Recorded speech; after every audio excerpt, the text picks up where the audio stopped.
first saw The Shining on VHS at a slumber party and was utterly unprepared for it. And I was never the same.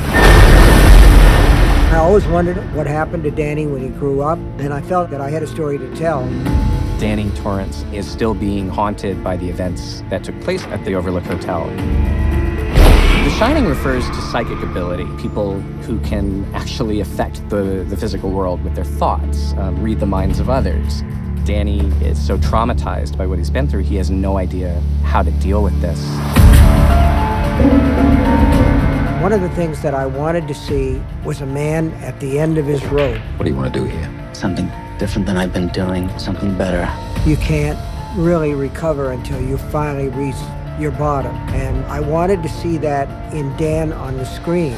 Dan Torrance's philosophy early on in the story is not to use the shine. He's drunk to suppress the horrible visitations, the spirits that are from the Overlook Hotel.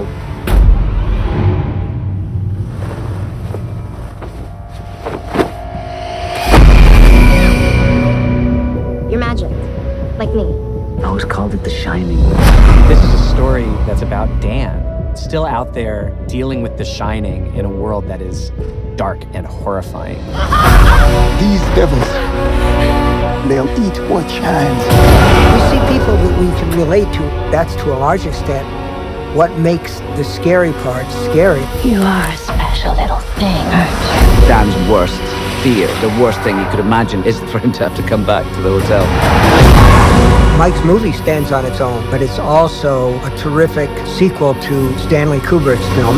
This is for anyone who is going to enjoy being petrified in a movie theater. It was a movie I was desperate to see.